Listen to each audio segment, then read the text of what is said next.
Okay, so in this section we're going to talk pretty quickly about a couple of important scientific discoveries that were pretty important for the, again, I think debunk is probably too harsh a word, although in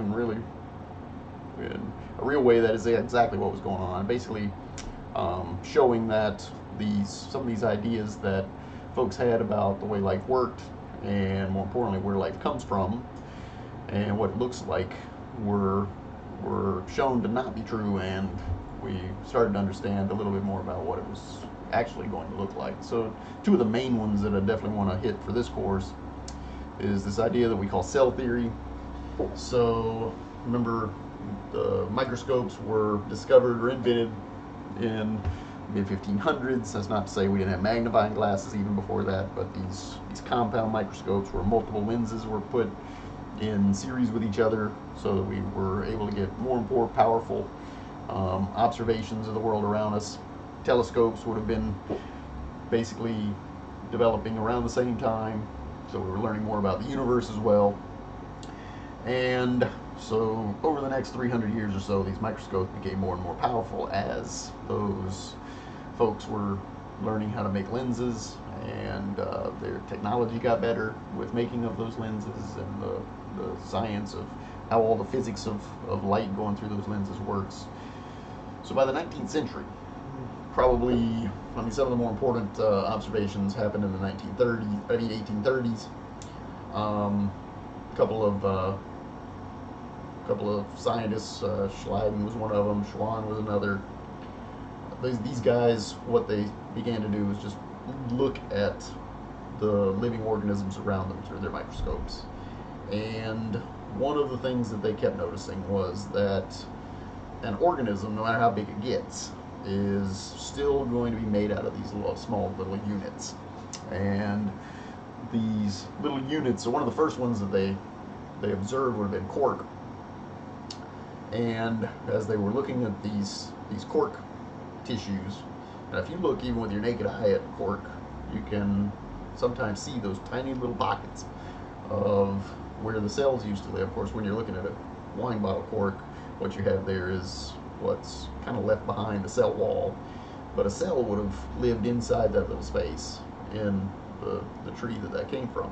And so I can't remember which fellow actually coined the term cell, but as they were looking at this cork tissue through the microscope, it reminded them of the little dorm rooms in the monasteries or a prison. So it's not an accident that we have the prison cell and organism cells basically are related to each other in the fact that as they looked at these tissues, it reminded them of these cells in things like a prison or a monastery or a school. And so these cells, these compartments, became known as the smallest unit of life. And of course, we've been able to dig a little deeper than that and find out about molecules and organelles and so on. But if you think about it, the actual smallest unit of life or living material tends to still be the cell even now. We've not discovered anything that essentially exists on its own and is able to do the things that we associate with living activities that is not in and of itself a cell. Another important thing that was addressed in these observations, not so much the microscope part, but in other experiments that were done that also come into this concept of cell theory, was this idea that cells come from existing cells. And this was really challenging what was also a common idea at the time. And you'll notice this one's very related to an item we discussed last time, with respect to the alchemy, where folks tried to create little humans inside of these beakers and stuff. So this idea of spontaneous generation, the idea that life just springs out of non-living material fairly readily. So it's not long before, let's say, you see an animal is dead out in the field, and you come on it a couple of days later, and now it's got all kinds of insects and other things growing on it. Well, where did they come from? Well, they thought that the dead material from the animal just sprung into this new life of the flies and the worms and other things. So during that same time period where microscopes were developing, scientists like Pasteur were working on this idea of spontaneous generation because it didn't really make sense to them in their concepts. And so there were several experiments that were done in which similar to what Pasteur did, where you remember he had that broth and he'd have those flasks with the swan neck on it where air couldn't get in there. So there was no bacterial growth, and no flies could get in there to lay their eggs either. And so that broth stayed nice and clear for days and days. And it showed that something has to be introduced. Flies have to be able to get to that meat or that broth, or bacteria has to be able to enter to that space to be able to grow. And it just really helped clarify this idea of the fact that life begets life, and that life does not just spring out of non-life very easily. And once you understand that, then you can, as things grow within the context of a dead animal or a little beaker of broth and these kinds of things, once you know that life propagated that and we have this growth, then it helps to sort of provide some evidence on what Aristotle was talking about, with the progressive process and gradual process of development. The second thing I mentioned last time, remember, was Mendel, and Darwin, I think, could also contribute to this as well. But Mendel in the 1860s put out a lot of research that he was doing with the garden pea, and largely what he was dealing with was this idea that,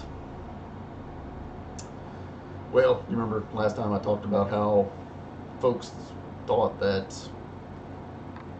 each one of us is some kind of a mixture of components, whether those be humors or elements or what have you, and then those things get fused together into our offspring, and each parent would contribute certain aspects. So if I have a fiery temper, then that fiery temper might get passed on to my kids, or they might get their mother's calm disposition. And so the idea was that a child is kind of a blending of characteristics and aspects of their two parents. Well, to Mendel, one of the main observations that kind of counteracted that was, you remember when he's doing his garden pea, and let me see if I can draw you something here, because I think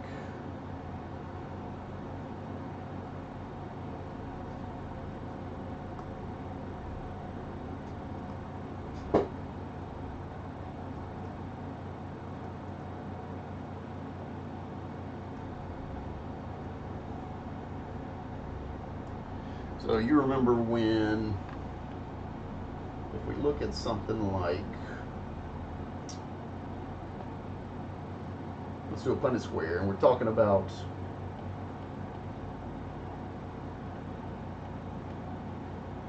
purple flowers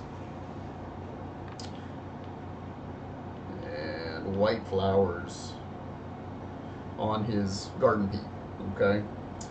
And let's say we've got let's make this big R, and make this little r. So this would be white, this would be purple.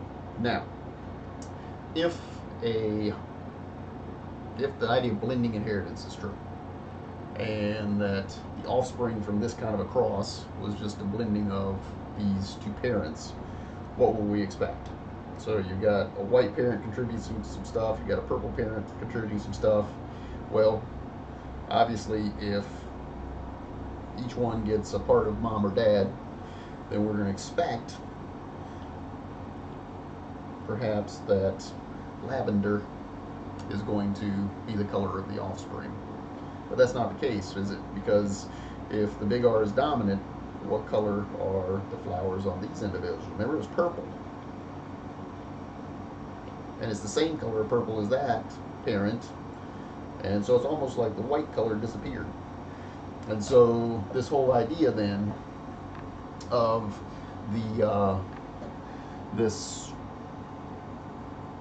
fact that the recessive trait disappears and the offspring look exactly like one of the other parents, it just doesn't fit this idea of a blending, that each parent is contributing things. So he's the one that actually came up with this idea of factors, these big R's and little r's that represent genes. He didn't use that word. That word didn't get coined by scientists until the 1900s. But his idea of these factors, that this purple parent creates a purple factor and the white parent creates it's not actually a white factor, it's a damaged purple factor.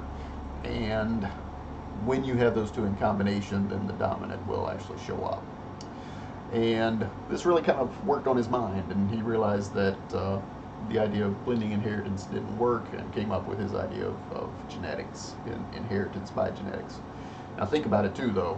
What if he had picked roses, where roses, and if you have a red rose and a white rose and you end up getting a pink rose, I mean, we just don't know what he might have done had he seen pink roses come out of that cross, because he might have got discouraged by that. All right, so this idea of genes being passed on was pretty important, and the more important thing is that even when something doesn't show up, then it's still going to be there. Because if you remember on this Punnett square again, what if we were to cross these? Notice how the little r would show up again. So if we had one of those crosses, then the little r is can come back in and give us a white plant. So the ability to work this out, I think, was the garden pea was a really important factor to that. We kind of got lucky, I think, that Mendel saw it that way. But anyway, some really interesting and very important developments throughout the 1800s that helped us to understand the biology a little bit better, and really helped us to sort through the developmental factors. Okay, so next time we'll go into some just ideas about development and explore those a little bit more. See you then.